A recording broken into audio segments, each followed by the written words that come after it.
cannot buy with 9 million in your life as part of your lifestyle. Di ba wala? What you can buy with 10, you can buy with 9. Okay?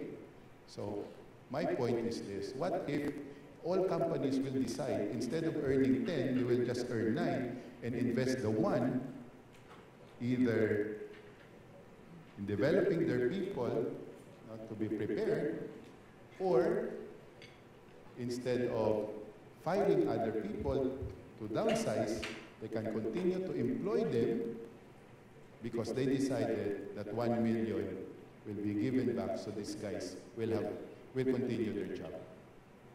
Kasi wala namang difference yung 10 and 9. A purpose beyond company's expectation. When we ready ourselves, we have to go back to the very core. What makes us human? No? We are not robots. We are human with feelings. You just go back to that. I have an organization that we call this spirit, Walang Iwanan.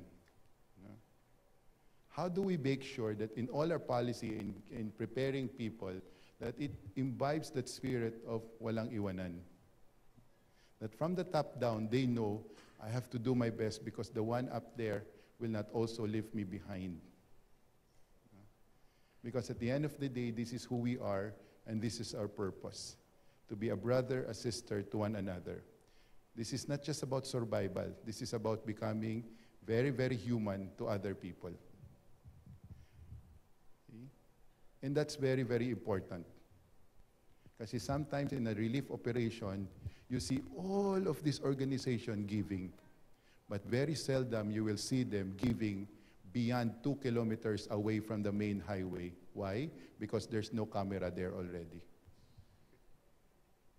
Sometimes, other organizations, they come in with big brands wanting to help, and most of the help, their expense goes to big SUVs in helping. It doesn't make sense. When some relief operations have consultants whose salary is bigger than the entire amount that has been given to the poor and the needy. That is not normal. What is normal is that in the expense of preparation and relief operation, the amount that you give should always be bigger and hugely bigger than the consultant's fee. It doesn't make sense. Because in the international standard, this is acceptable because it's a policy, it's a standard. But in the human standard, what is the standard in the human-to-human level? Because I don't need to ride in a Land Cruiser because I can ride in the jeepney as long as I can bring the relief there. Okay? Why is this important, brothers and sisters?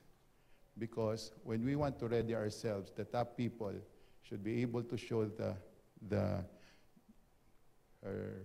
her and his people also that he's trying to lead, that there is that integrity, that we walk our talk. Kasi walang susunod, pagtrabaho lang to. Pag wala nang bayad, hindi na susunod. Sinasabi ko nga dito, now that I'm in government, the true test of a leader is when somebody still follows you even if you don't have the position.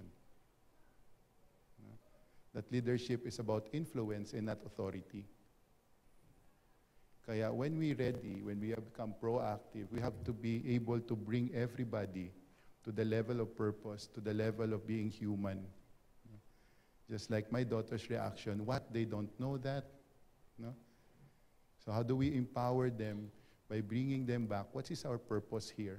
Why do we need to sustain our business? So we will earn more, so we can give more. That's basic. No? Klaro ba? Ba't ang seryoso nyo? Wala ba kayong lunch kanina? Pag masyadong seryoso sa buhay, mamamatay din kayo. Di ba? Yun yung ibang kong friends, sobrang seryoso. Bakit? Mas tatagal ka ba sa akin kung mas serious ka? Hindi rin. The second that I want to share with you when we embark into this journey would be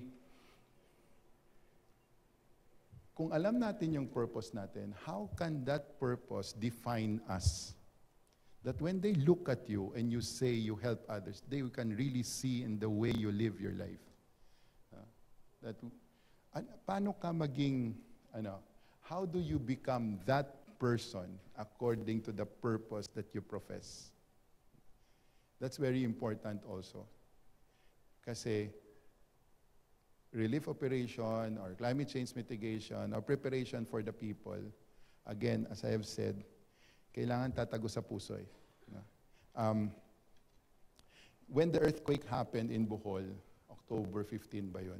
When the earthquake happened in Bohol, mga 2 or 3 days after it happened, of course it was still in the news and all, I was still in the house. And normally, pag may impending calamity, prior to the landing of that storm, me and my brother, we already buy ticket, whether we go there in advance or we go there the day after.